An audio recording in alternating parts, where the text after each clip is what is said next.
I'll just brief you a bit about this show.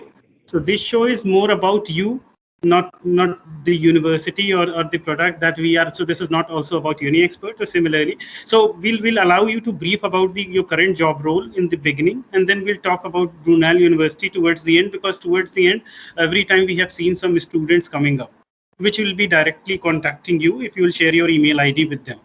And in the meanwhile, we want to know a lot about you today. So that is how the show is going to go on. So Shivani, can you just tell me a bit about your current job role and your current university to begin with, and then we'll dig more deep into your personal life. Sure. Thank you so much, Mudit, and thank you so much for having me here. It's an absolute pleasure to connect with you and I think grow the network that we have in higher education in India and in the UK. So my name is Shivani Bhalla. Currently, I am the Deputy Head of International Student Recruitment at Brunel University, London. But effective 1st October, I will be heading the entire international student recruitment for the university. So, Great, yeah, congratulations. thank you so much. So it's a big change. I've recently moved to the UK on 12th of August 2021 when I changed my role to becoming the deputy head that required me to be based in London on campus. So I just moved, and yeah, within a month, it's actually very humbling, and I'm very grateful to have been promoted to the head. So yes, that's really my current role at the moment.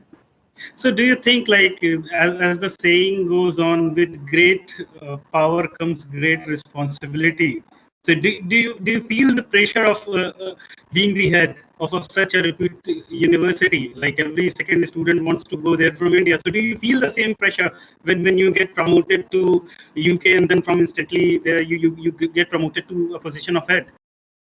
I don't believe in taking pressure, and I don't think pressure is a negative aspect. I do enjoy it. Yes, it's a bit overwhelming to suddenly move to a new country. I mean, not a new country. I mean, I've studied and lived here before, but to kind of just move from my base, my home, and in 1 month, so much changing personally for me and professionally. So it is overwhelming, but yeah, I don't feel the pressure as yet, and I don't want to feel the pressure. I think I want to enjoy every bit of it and also contribute to the fact of changing the scenario of the way Indian students and other students continue their journey to study in the UK and also develop themselves as global citizens, not just restrict them to a particular country or a particular university for their future.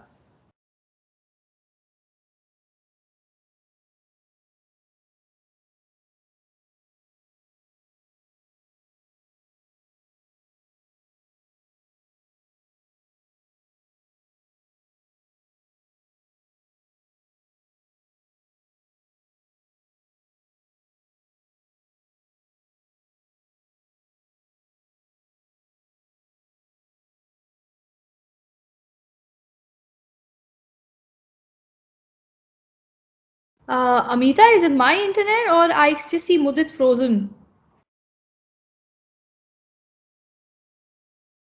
Uh,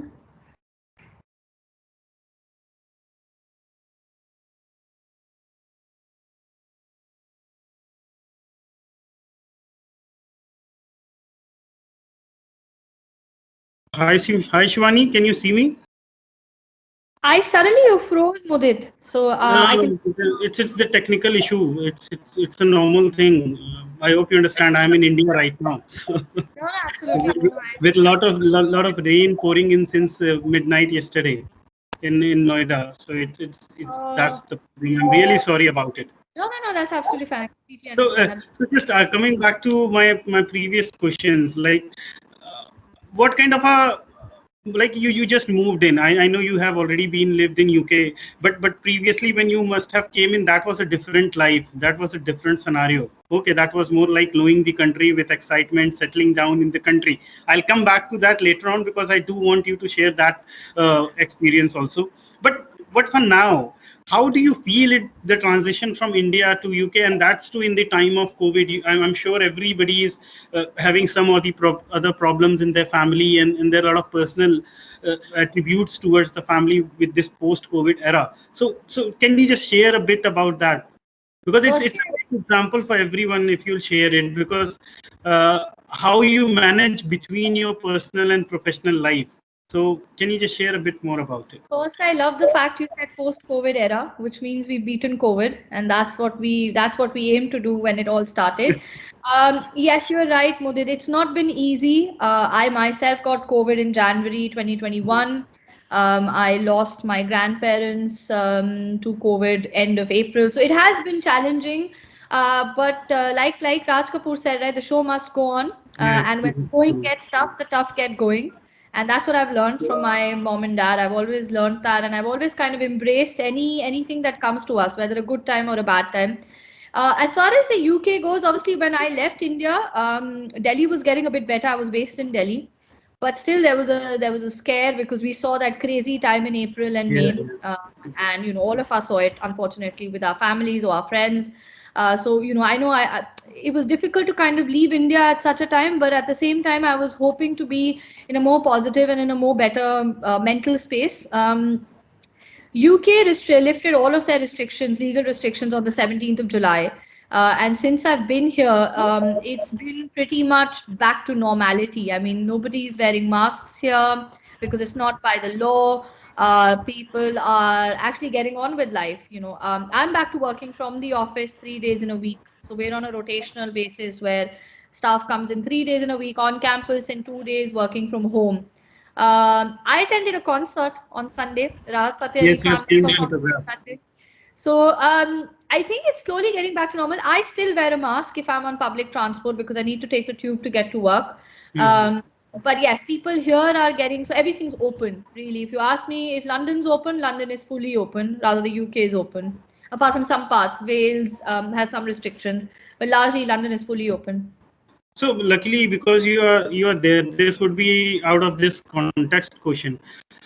How do you feel? How comfortable it is for students who are now arriving into the UK? Is it close to normal, or there are a lot of things that they are going to get faced before they get into the university? I think it's pretty much back to normal, Mudit. I met a lot of Indian students on campus yesterday. They were going Okay, to the great. Freshers Week program. So there was a hot dog eating competition. There was a Bollywood Bhangra night last Saturday. So slowly things are getting back to normal.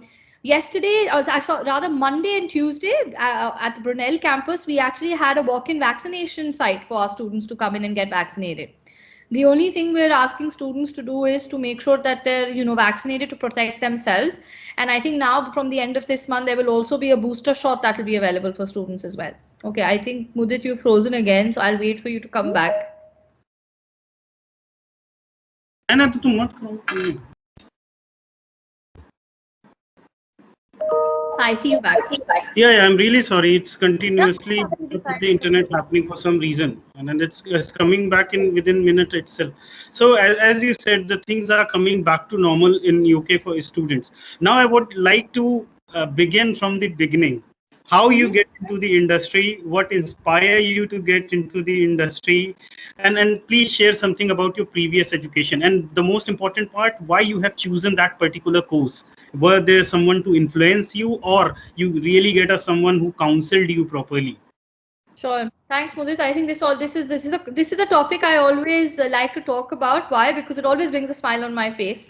So I'm a born brought up in Delhi. I am the only child of my parents. So I've always been pampered and taken care of in terms of everything I wanted. My parents always supported me. So I did my schooling from Delhi Public School, Mathura Road. I mean, obviously that's a typical Delhi school. Post that, I did my bachelor's in business administration from Amity University.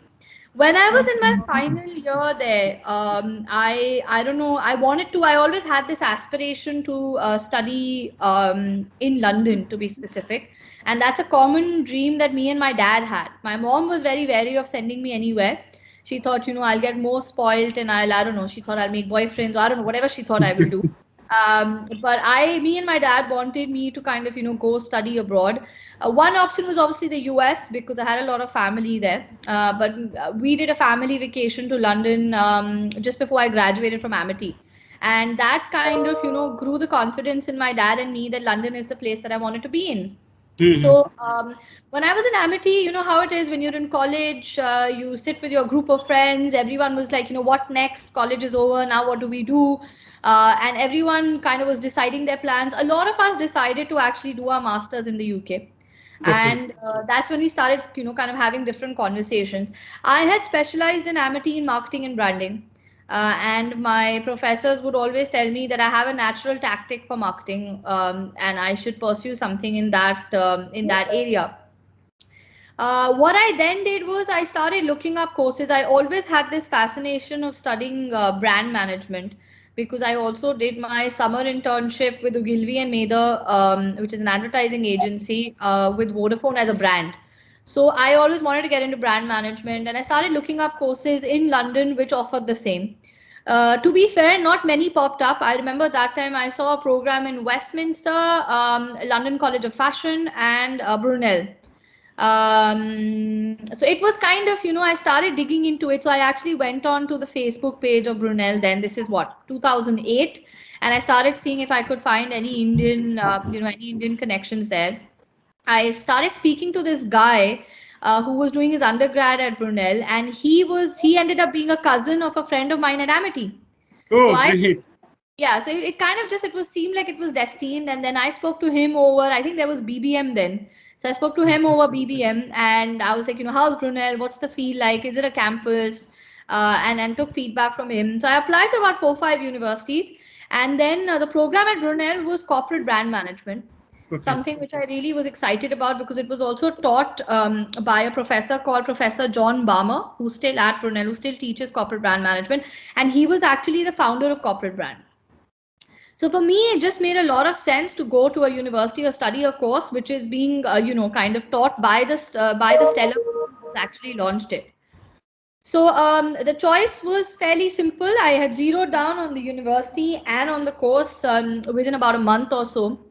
Since we were a group of college friends, kind of doing it. So we did our application process and all of that mostly ourselves. And then we went to one of the consultants in Delhi just to get our visa file checked because we knew what we wanted to do and we were sure. I then had a friend who was visiting London, and my dad just, told him that just look up the university once for her. If it's safe, if there's accommodation, then just pay the fee. So literally everything was done in like 3 months. My fee was paid, everything was done, and I was ready. I was literally ready to go. Cut to August, I had my visa in time, and then like any typical Indian parents, my mom and dad actually came to drop me. Um, to campus. I mean, I was like, I'm not going to Noida. I'm going to London. They were like, no, no, we'll make a holiday out of it. So they came here. I lived on campus. So I studied at Brunel. I lived on campus in the accommodation, in the halls of residence. So my mom and dad came, dropped me. My mom cooked lots of Indian food and left for me in the freezer because I don't know how to cook it all. I still don't know how to cook actually. And then they did a holiday for about 10 days and then they went back. Now, when they went back, it actually hit me because from washing my utensils to making my bed to figuring out what I'm going to eat next, how to manage my finances, everything suddenly came on me. But I made amazing friends at Brunel, and we all kind of became like a big family, and we all kind of decided to support each other and guide each other if we needed anything. So I did that 1 year masters, and then I did work part time in the alumni office just to get some experience of working in the UK and how it feels like.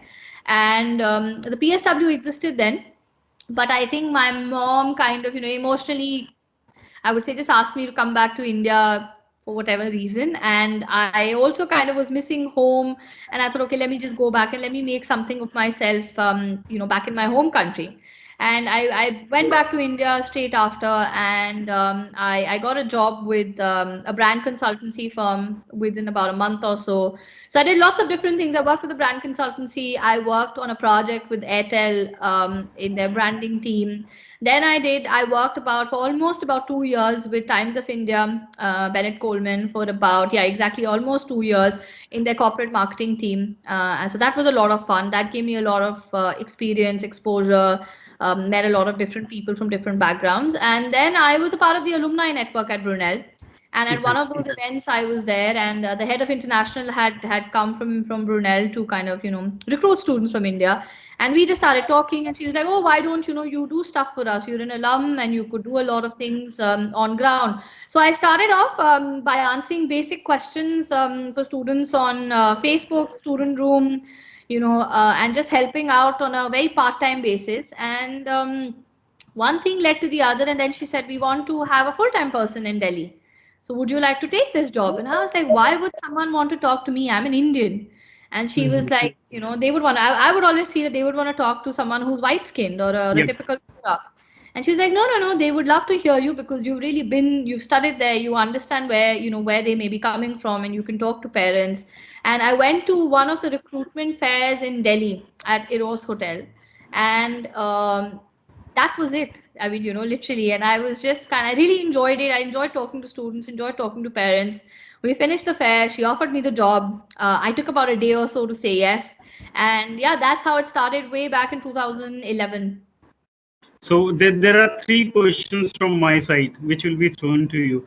Number Sure. one, once you reached in UK, and one when you said like your parents left you and like they came back to India, it hits you. So prior to this, have you been in the similar instant, like when your parents was not there, and so you were with your parents always till that time? Always, always. Oh my Even in gosh.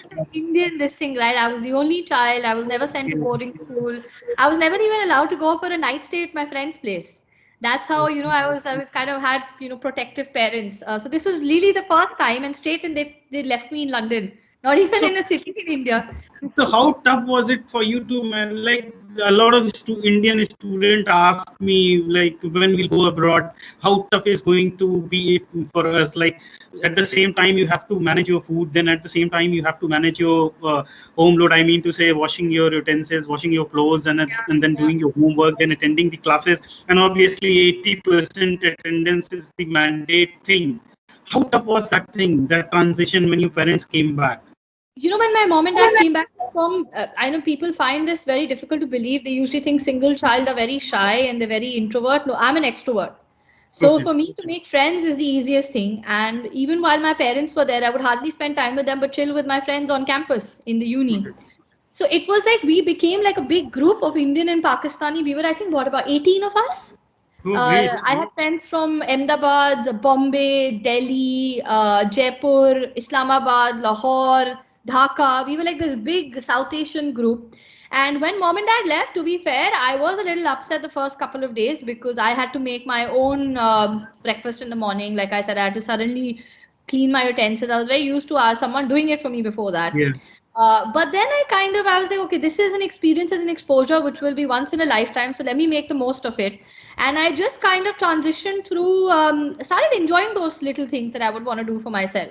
And I had great friends. And Brunel is a campus university, right? So there was Mhm. always something happening on campus. So you would never feel bored or homesick. Like you could easily get Indian food on campus. You could have an Indian society. People would still talk in Hindi a little bit here and there. Yes, And yes. any Gora that you would meet and you would say you're from India, they would want to talk about food. Oh, And food is the best way to have an icebreaker with somebody. yes, yes, yes. And it just kind of transitioned through with time. And then when I was leaving London on 31st of August 2009, I had tears in my eyes because I didn't want to leave. So it I mean, I felt love like home. life here. Yeah, it completely fair. And to be honest, to be fair with you, there is something about London as a city. It's very, very magical, and it actually does make you feel at home in seconds. And I think that's one of the things students love about, especially if they study in London, they love about that because you'll be able to what is our culture? Our culture is obviously, our accessibility to food. If you want to go to a temple or a gurdwara, you want to celebrate Indian festivals, and all of that is done in London in the biggest way you can Yeah, imagine. I that's mean, true. some That's of true. the biggest Durga Puja pandals, if anyone's here from Bengal, are actually happening in London. Not even as big as, Calcutta. I mean, Calcutta, yes, is Mhm. big, but not as big as Delhi. Even London would be bigger. So it's very close to your culture, and people here actually really respect you for being Indian and being where you're coming from. And I really enjoyed that. I enjoyed that limelight of, oh, you're from India. Oh, how do I make butter chicken? Or, and I was like, I don't know, but I can find out. So you could easily connect with people and you could easily make friends. And people are very welcoming here. It's not like, you feel suddenly that you've been left in nowhere. And if you want to go back home, it's only an 8-hour flight. Yeah, that's true. That's true. In fact, if you'll ask me honestly, I may have the same feeling for Birmingham because I Yeah, lived there for almost 5 years. So it always felt like home to me. So I yeah. used to share the same experience with my parents. Like when my flight is landing, I've never felt like that I'm going somewhere else. I felt like I'm coming Correct. to my home. when it land in Birmingham. So I know the connectivity with London would be great. I've lived in London for a year, so my experience was also quite good with London. So coming back to another question, which is very important, and the reason for asking is, in a way, I'm trying to get student counseled through you. So these are the reason I'm asking such questions from your personal life. So what were the role of your grandparents? Because a lot of time, grandparents are reluctant for their kids to go. More than parents, grandparents are reluctant. That nahi, I would not send my kid to abroad. I'm very happy being them here in front of my eyes. So were they supportive to you, or they were emotional? What was the role of the grandparents when you talk about this? Very, very, very blessed to have a wonderful set of grandparents on both sides. My dad's side, I had both my grandparents. I just lost them to COVID this year, but they were always very supportive. Thank you. They were always very supportive. They used to live in Jaipur and not in Delhi. So their daily involvement with decisions relating to me were very, very short. I mean, my dad would tell them, Shivani is going to London, and they were like, oh, very good. We'll also go visit her, even though they were old and they couldn't do that. But that excitement was there. My dad's father had friends here in London. So, he kind of knew it's anything if I need, would be a phone call away, and I could just ring somebody and get it done. On my mom's side, I actually have lived with my grandfather for 16 years. So from school life till the time I got married, I actually lived with my granddad. And and he actually was the one who would tell my mom that she needs to go. She needs to make her life, and you have to send her. You can't, you can't stop her, because my mom was the one who was slightly reluctant, and being a girl and being an only child and all of that. But my mom's father was always the one who would always push me to do everything over and above my limit. And he was actually the person. He was my mentor in most ways. I mean, I would go to my parents, but if anything I needed which was out of the normality, I would go to my grandfather. So it's basically quite opposite to what I've heard, if I'll tell you honestly. Most of the time, grandparents are the one who are quite reluctant when a students decided to go abroad. But this is really nice that you have such a grandparents who are very, very supportive and gives you... Very open, very, very modern in their thought process. My grandfather's father was a part of the Korean World War, supporting them. So they've seen the world, and they know that Indians, no matter where they go, they'll be successful. And they wanted to give me that exposure, that opportunity. And to be fair, my parents or my grandparents have never been controlling like that. It's always like, you're an adult, you know what you're doing, and do what makes you happy. That's what always I have heard at home. Don't do anything to upset anybody, and also not to upset yourself. Rest, everything is okay. It's all fine. So once you come back and you got an offer from the university to join as a full-time, it's one of the very important time in anybody's career. Okay, because you have to decide a right industry for you. Okay, so once you were in the mode of deciding, what was going into your mind? Was it the social responsibility that you think it's the time to give back to the society and counsel a student, or it was like, I'm being an alumni, I know this is going to be a right decision for most of the people because I have tasted the fruit. So what was going into your mind that makes you decide that I'm going to go with Brunel for sure? Very candidly, I'll tell you. There were three reasons. One was exactly what you said. It was a very easy job for me to do. It was not even a job, right? I mean, I was going to basically share my experience of what I had been through. And that's the easiest, because, you don't need to work. You don't need to train for it. You've actually embedded that in your system, and you've been there, done that sort of a thing. The second thing was, I was in Times of India, and I was in a fairly good job. But it's a very good company. Times of India is the top shot. Exactly. I mean, I was very happy, but I think that was my first job. It kind of was not feeling challenged enough to me, because obviously they were not giving me too much to do, being my first job, and you know how it is in a typical Indian conglomerate. Whereas here it was more about, this is your market, this is your region, and you got to make what you make out of it, right? To subside that, obviously Times of India was paying me in rupees, which was very little. And Brunel was going to pay me in pounds, which was suddenly, oh my God, I don't need pocket money from my dad anymore. I mean, so it was very exciting and Yes, motivating. yes, And third, and kind of, most importantly, and you will notice that I can talk a lot. yes, yes, I love talking and I love meeting people. And this is how they kind of sold Brunel to me, was you can travel across India and to back on to Brunel twice a year, and you'll meet people from all parts of the country. And I was like, wow, this seems more like a holiday, you know. So And while you're traveling all over India, how much your parents were comfortable with that? That you are most of the time you are in traveling mode, dad, giving time to the yeah, family. yeah. My dad has been all over the world in part of his work, right? So he was always excited to know where am I going next, which hotel am I staying, and in every city he knew somebody. So he would Okay. always call up someone and say, "Oh, my daughter's coming to Bombay. Acha, just send a car and the driver to pick her up." So he's lived in Romania. He's traveled far east. He's lived in obviously in Delhi, in Gujarat, in Bombay. My dad's been everywhere. So he was very supportive and very excited. My only thing my mom would always tell me, and I still remember, and I still have to tell her, even though I mean, I can reveal my age, but I'm in my early 30s. Whenever I take a flight, I have to tell them when I take off, when I land, and then when I safely reach the hotel. Okay. Those are So that's basic the protocol.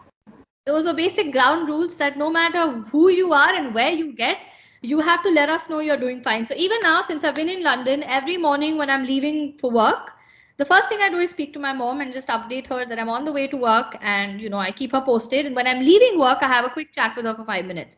So our conversations are 5 minutes both times, but we just keep each other posted of our whereabouts and where we are. And I think that's least my parents expect, and I'm always happy to do that. They don't want to know details; they just want to know what's happening. But that's good. At least that will also give them peace of mind. They Yeah, exactly. knew which, Yeah, like exactly. my mom still do a lot of stuff like that, but I found a solution to it. So what I do, I share my live location with WhatsApp. That now you'll know where I am. Oh, if I start doing that, my dad will start finding out which are the Indian restaurants there, and he'll start telling me to go there. So yeah, I won't share my live location, but I remember we had a WhatsApp group, which meant taking off, landed, reached the hotel. Okay, talk to you later. And those were just basic protocol messages. And my parents are not very intrusive, so they know I'm busy with work, and obviously I miss them as much even when I would travel or I'm here, and I will be in touch with them as soon as I can. So I think with social media and with all of this, ease of communication is so much there. So Yeah, they're that's part of, true. like my mom would always ask me, since I've been in London, what shopping have you done so far? What have you bought? Show me. So those basic, girly things, we still do them, so which is fine. But this is good. This is how the family goes on and the work goes on. So this is very important for people to know, to maintain balance between a personal and a professional life. You Correct. both the responsibilities are equally important. So one more questions which will take us toward the end of the session. We'll just talk for 5-7 minutes more. Then I'll open the session for the audience. I can see 17-18 people out there. So if they want to ask any question, they'll do. So moving forward, once do you really feel it as a social responsibility when you still counsel the student instead of just a job? Do you feel No, that if I'm counseling a student, it's my social responsibility to ensure that they reach the right place? absolutely. And Mudit, I think I've been in their shoes before, right? So, to be fair, there are many a times I see a student, and when I look at their details, and if I feel there is another university which is better for them, I always recommend that. We can make or break someone's career by suggesting them the right or the wrong. And I've had students, who have gone to different universities because that was the place or that was their calling, but they're still on my Facebook or they're still in touch with me, and they always send me, a happy birthday wish, or we kind of check on each other. And I think it's also, you are right, it's not only our social but our moral responsibility to be able to guide someone to the best of our knowledge and put them at the right place. If an Indian student comes to me that I want permanent residency, I always discourage them for the UK then, because Yeah, it's not easy to get it yeah, here. that's not a possibility there. If I see a student who really wants to, who's superbly amazing at, let's say, computer science, has the right grades, has the right budget, then my first choice is obviously to tell them about Cambridge or Manchester, right? So it's not about, I think counseling is not about, who or what your university you represent, but it's also the essence. The counseling is, like I said, I mean, it's a game changer for someone. So it's our morality to guide them in a right, in a very fair manner, and obviously tell them best of both worlds. There may be some things amazing about Brunel, and there may be some cons to it also. So it's always good to be honest about it, Yes, yes, rather yes. than kind of tell them a wish-wash dreamy world, and then they regret it a couple of years later, and then they'll hate you for the rest of your life. I don't want that. I want everyone to think of me in a very positive way. Everything has a pro and cons attached to it. Exactly. So, but Yeah, I would exactly. really appreciate you the way you said. Oh, sorry, Mudit, we've lost you again.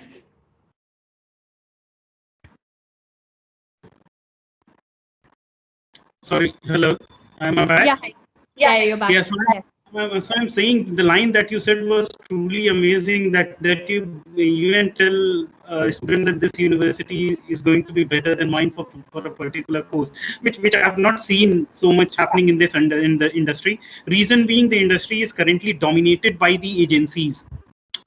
80 to 90% is the recruitment is coming through agencies, and I don't find much a good amount of ethics when it comes to agencies, because they don't take it as their moral responsibility. Social is right, they may be taking it, but not moral. Moral is something I think only uni reps are taking as their moral responsibility. So one last question before I open it to the session, because I really find it interesting to talk to you, and I know after this it won't be a continuous thing to talk to you. So I'm trying to gauge as more opinions as possible from you. How do you see this industry transition right now? I currently feel that this industry is becoming more business oriented than a service oriented industry. How do you, what are your comments on the same? And then is there anything we as a uni rep or a higher education specialist can do to uh, bring it back to the track of, because 2010, 11 on 2005 when I went abroad, it was altogether different. I still feel that era was better than today's era. Though a lot of technique has came into the today's era, and a lot of resources are available online. But I still feel the industry is losing the essence of being a true service industry. What are your comment on the same? I think you're obviously right in some ways, but it also depends on the people that you work with within this industry. With this post-study work or the graduate immigration route with the 2 year stay back, there will be a detrimental factor on the quality of students coming in, because a Mm-hmm. lot of them are coming in just to work in the UK, not to Mm-hmm. actually from the education and the top quality education that you have to offer here. So I think there's a little bit of responsibility on our part and the part of our agents or our partners on filtering these students. And to be fair, everyone has been very patient and stable with UK education. And it is obviously it's everyone's time to enjoy the success of it Yeah, now, yeah. rather the ease of it. But I think we still can kind of find a balancing act here. If we kind of set certain ground rules for our counselors who are on ground and who talk to students on a daily basis, it is easily to set those ground rules. And I know there are certain companies in this domain who do that. Some are obviously very business oriented. At the end of the day, everyone's running a Yeah, business, right? I everybody. mean, Yeah, university, I we're agree. not profit, but we need to recruit certain number of students to ensure that we're able to run the university effectively. Same way, if you're a business owner, and for you to grow and for you to be able to give the right advice and service to the student, you need to have the business angle with it. They two tango together, you know. Uh, I mean, I know obviously it's difficult to find the balance there, but there is a possibility to do that with right now nurturing the counselors that we have and hiring the right staff who kind of give that power and ability to the student rather than to think from the business perspective. And that's what needs to change. I think so. It's more up in the mind. It's more a thought process that needs to change and implement, and it needs dedicated training. I've been working with certain counselors for the last 11 years, and they are still the same. So if a student comes and tells them that they want to go to Imperial, and the agency doesn't have a contract with Imperial because they don't give contracts to anybody, Mm-hmm. counselor Mm-hmm. will still train that student on Imperial. We Yeah. need people like that. We need people like who are, I was with a director of one of the agencies, and he told me something so good that day. He said they actually incentivize their counselors if they send a student to a non-partner university. I found that absolutely stellar and amazing, because that goes to show that they actually value the advisory service and the essence of counseling rather than just the business of it. Okay, I think Mudit, we lost you again.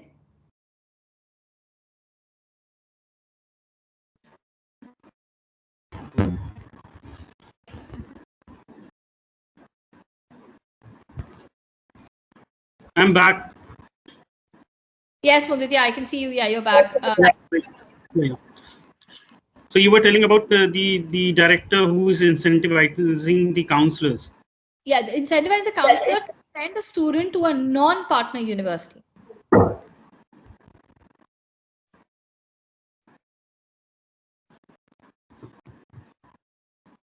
Hello, I can hear you clearly. Can you hear me? Yes, yes, I can. Am I audible to you? Yeah, you are, yes. So I was saying that there is some connectivity issue today, unfortunately. Otherwise, normally it is not.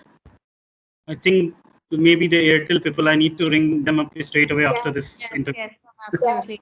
Yeah, should we open up to questions then, since Yeah, we'll definitely. And so, how we do it normally, Shivani? You can start telling about the university for the next 5 minutes, and the session will be open to the audience. Whosoever raised the hand, Amita from the background will allow them to ask the question. So we'll utilize that 5-10 minutes. So you can tell us something about Brunel for the next 5 minutes. No problem. So, guys, Brunel University, London, is obviously located in London. It's located in the west part of London. It is the only single campus university in the city of London. We have more than about 15,000 students, out of which about 4,000 are international students, and the rest are home students. We teach courses from across business, engineering, medical sciences, health, social studies, physiotherapy, sports, drama, English. I mean, possibly everything. I think the only program we don't have is hospitality. But otherwise, largely across, we teach all courses at undergraduate and at postgraduate level. Our ATIS Times Higher ranking puts us 23rd in the world for our international outlook and 5th in the UK. And we really feel proud of that, because we are an international university which gets amazing international students from across the world. And we want to make it a great place for them to be in, so that they enjoy the entire aspect of studying in a global institution.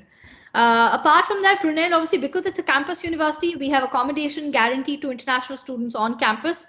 This is a great relief for parents, especially in India, so that they don't need to worry about where their child is going to stay when they leave India. They actually have a home in London before they even get here, so they can book their accommodation beforehand.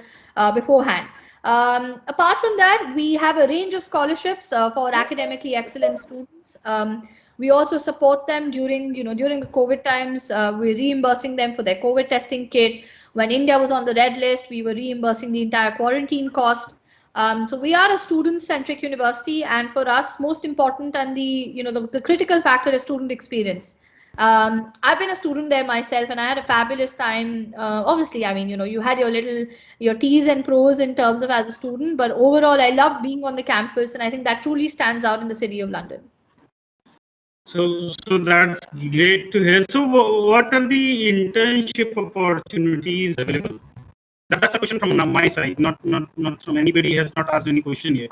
So that's a question from my side. We have something called the Career Center or the Professional Development Center, which basically looks into helping our students for part-time jobs through our job shop, full-time jobs once they finish, and placement or internship opportunities as a part of their program. And quite a few of our courses at undergraduate level offer placement years, and few of our business and other subject areas master's program offer a year in the industry.